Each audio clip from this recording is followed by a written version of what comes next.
Film ini adalah film thriller laga Amerika Serikat tahun di mana mungkin kalian masih direncanakan untuk lahir, yaitu tahun 1979, yang disutradarai oleh Walter Hill yang ceritanya berdasarkan novel tahun 1965 dengan judul yang sama yaitu The Warriors. The Warriors memiliki anggaran 7 juta US dollar dan pendapatan kotornya yaitu 22.500.000 US dollar. Lumayan untuk bayar kreditan.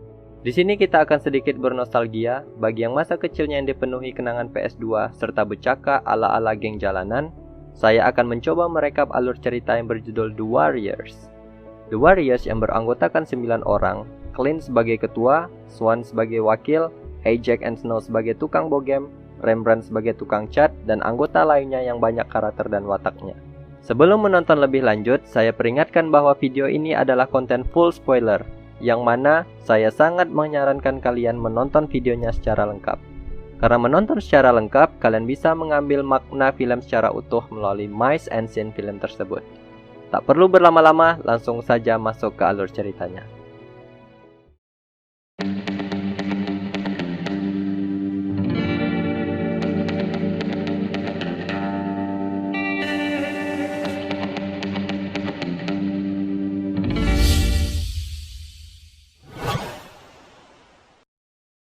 Film diawali di tahun 1979, di mana ada sebuah geng yang terletak di pinggir kota New York, tepatnya di tepi pantai atau pinggiran pantai. Pokoknya tepi banget deh. Geng ini bernama The Warriors. Jadi geng The Warriors ini akan kita lihat kisahnya dari awal sampai akhir film. Pada suatu hari, ada pengumuman yang berasal dari geng terkenal dan paling kuat di kota New York. Geng itu bernama The Reeves. Jadi The Reeves ini diketuai oleh yang namanya Cyrus. Geng The Reeves ini mengajak seluruh anggota geng yang ada di kota New York untuk mengadakan pertemuan di pusat kota. Dengan syarat tidak ada satupun geng yang membawa senjata dan tidak berbuat onar di sana. Tujuan Cyrus menyatukan geng-geng yang ada di kota New York adalah agar mereka saling berdamai dan bekerja sama untuk menaklukkan kota New York. Karena pada tahun 1979, jumlah anggota geng jalanan lebih banyak dari anggota kepolisian. So, si Cyrus menggunakan peluang tersebut dengan mengajak seluruh geng untuk bekerja sama, sehingga mereka menjadi kuat dan tidak bisa disentuh oleh pihak kepolisian. Di sisi lain, mereka juga bisa menjalankan bisnis haramnya karena pada tahun itu terjadilah krisis ekonomi di kota New York, sehingga banyak pemuda yang harus menjadi geng jalanan untuk bertahan hidup. So, akhirnya geng The Warriors on the way dong ke pertemuan tersebut dengan menggunakan kereta. Singkat cerita, sampailah geng The Warriors ke pertemuan itu. Di sini, si Cyrus menyampaikan pidato perdamaian di depan seluruh geng yang sudah berkumpul di pusat kota, di mana seluruh anggota geng menyetujui pidato yang disampaikan oleh si Cyrus tersebut. Di sisi lain, ada geng yang bernama The Roach yang dipimpin oleh seorang yang bernama Luther. Jadi si Luther ini langsung menembakkan senjata yang dipegangnya ke Cyrus yang sedang berpidato tersebut. Lalu seketika itu Cyrus terjungkal dan tewas di tempat dan situasi pun menjadi kacau. Boom! Lalu ketua geng Warriors yang bernama Cleon yang memiliki taplak meja di atas kepalanya memerintahkan seluruh anggotanya untuk kabur dari lokasi tersebut.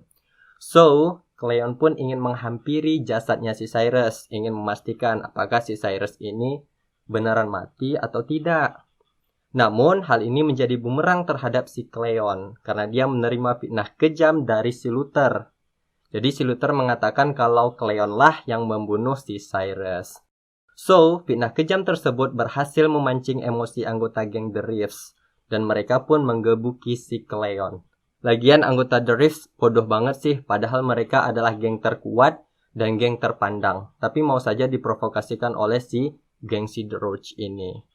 Namun di sini kita belum mengetahui apakah si Cleon digebuki sampai tewas atau tidak.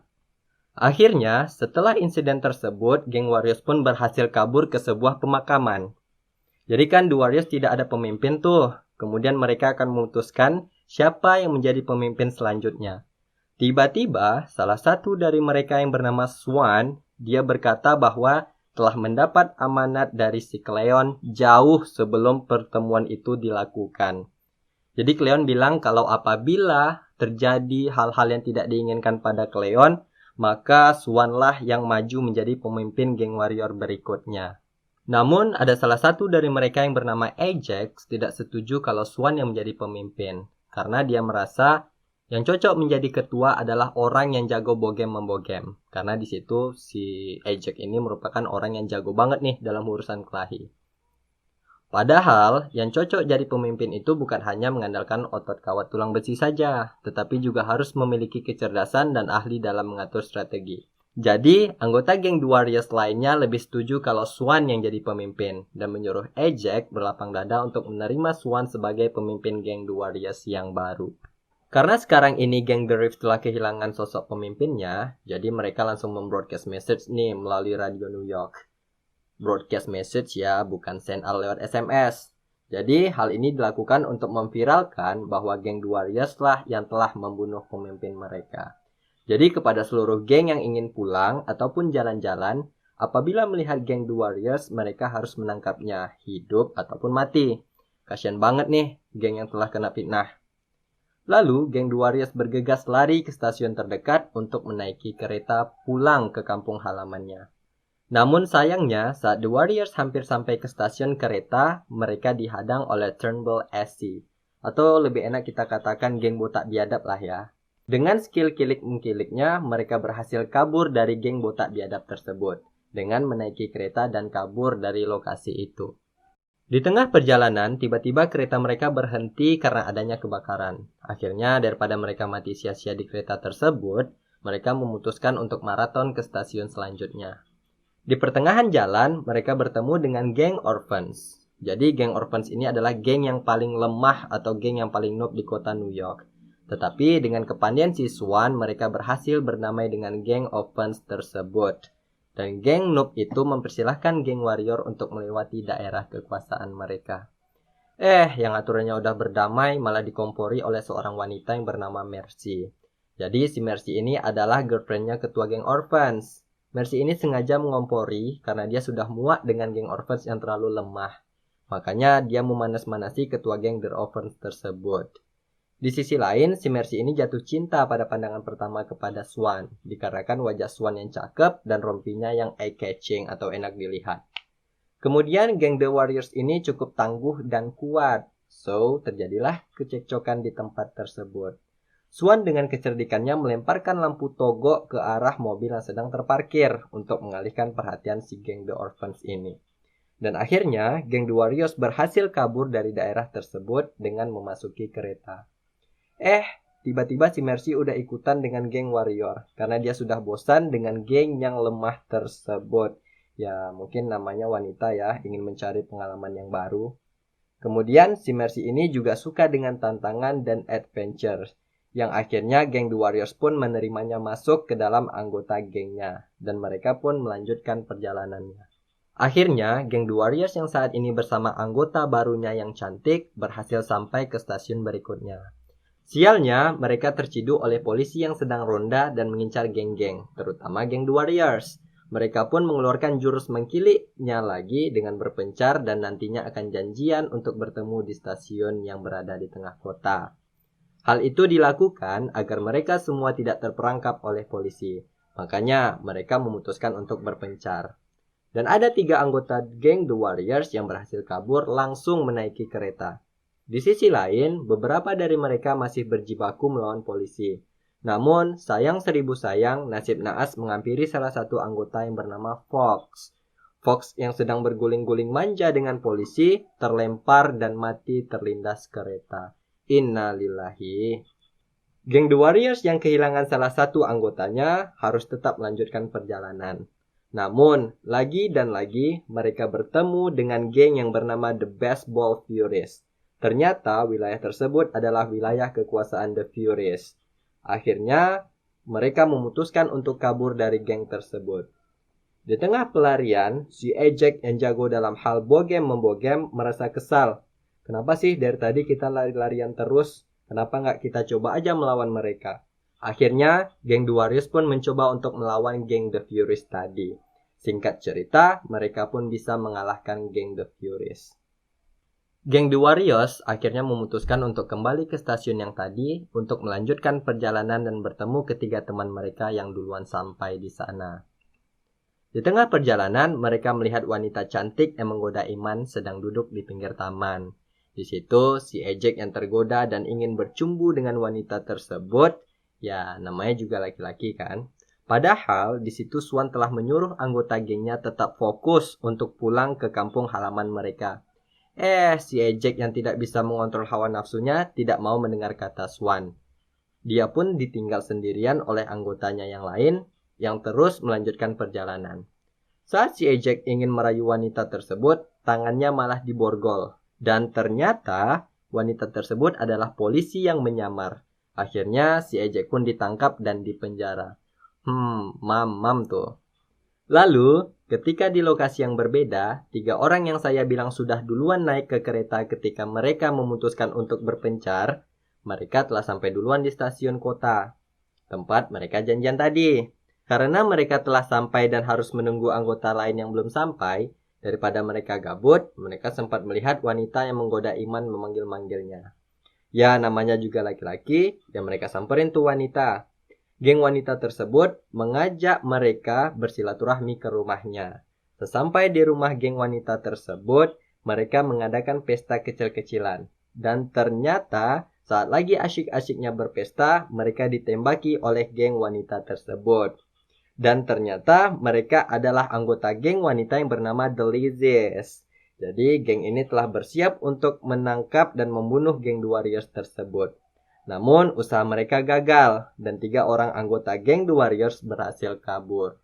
Di sini ternyata mereka baru sadar bahwa dari tadi mereka menjadi buronan karena telah difitnah membunuh ketua geng The Reefs yaitu ALM Cyrus atau Allah Mati. Di lokasi yang berbeda, Swan tidak sengaja meet up dengan Mercy dan bertanya di mana Fox. Karena pada saat berpencar tadi kan si Mercy ini bersama dengan Fox. Mercy mengatakan bahwa Fox telah mati terlindas kereta. Dan akhirnya Swan membawa Mercy ikut bersamanya. Ternyata di sana mereka bertemu lagi dengan sebuah geng yang bernama geng The Punk. Atau lebih enak kita katakan geng sepatu roda. Di sini Swan sih sudah feeling bahwa geng The Punk akan menggebuki mereka.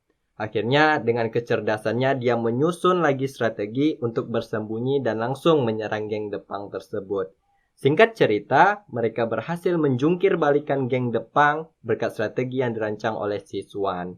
So, mereka melanjutkan perjalanan menuju markas mereka yang berada di tepi pantai. Di lokasi lain, geng The Reefs yang ketua gengnya telah ALM atau Allah Mati mencium aroma-aroma bahwa bukan geng The Warriors lah yang telah membunuh ketua geng mereka. Mereka baru sadar bahwa ternyata mereka terprovokasi atau termakan fitnah kejam dari si Luther. Di pagi harinya, geng The Warriors sampai di kampung halamannya di tepi pantai. Namun, tiba-tiba di situ, si Luther atau si tukang fitnah telah berada bersama gengnya dan siap untuk membunuh geng The Warriors. Di situ, saat mereka ingin bercakap, si Swan menanyakan apa sih motivasi lu Luther membunuh ketua geng The Reefs, yaitu ALM si Cyrus. Dengan gak ada akhlaknya, si Luther bilang, Ane membunuh Cyrus hanya untuk bersenang-senang doang. Ya, Ane suka banget tuh dengan konflik, jadi gue gak pikirin. Emang gak ada akhlak nih bocah. Swan mengajak Luther sparring one by one. Akan tetapi si Luther yang nama orangnya pengecut langsung menodong pistol ke Swan. Namun dengan kecerdasan Swan dia langsung melemparkan pisau ke arah tangan si Luther. Dan pistol si Luther pun terjatuh. Si Luther meringis kesakitan. Mamam tuh azab tukang fitnah. Finally, tiba-tiba saja anggota geng The Reefs datang memberi hukuman terhadap si kang fitnah yaitu si Luther. Dan ketua pengganti geng The Reefs meminta maaf kepada geng The Warriors karena telah menuduh dan terprovokasi omongan si Luther dan mempersilahkan geng The Warriors untuk lewat. Silakan lewat The Warriors. Dan kemudian si Luther pun dimamam oleh anggota geng The Reefs. Mamam tuh Luther. Kemudian di broadcast message-kanlah ke radio bahwa mereka salah paham. Pelaku yang membunuh ALM Cyrus bukanlah geng The Warriors, melainkan ketua geng The Rouge yaitu si Luther. Akhir ceritanya, si Swan dan Mercy pun berpacaran dan anggota geng The Warriors lainnya hidup damai dan bahagia. Tamat. Jadi, moral values yang dapat kita ambil dari film ini adalah tidak ada. Hehehe, canda deng. Moral values-nya adalah jangan suka memfitnah, karena fitnah itu lebih kejam dari pembunuhan. Fitnah itu tidak hanya menyakiti satu orang, tetapi dapat menyakiti banyak orang.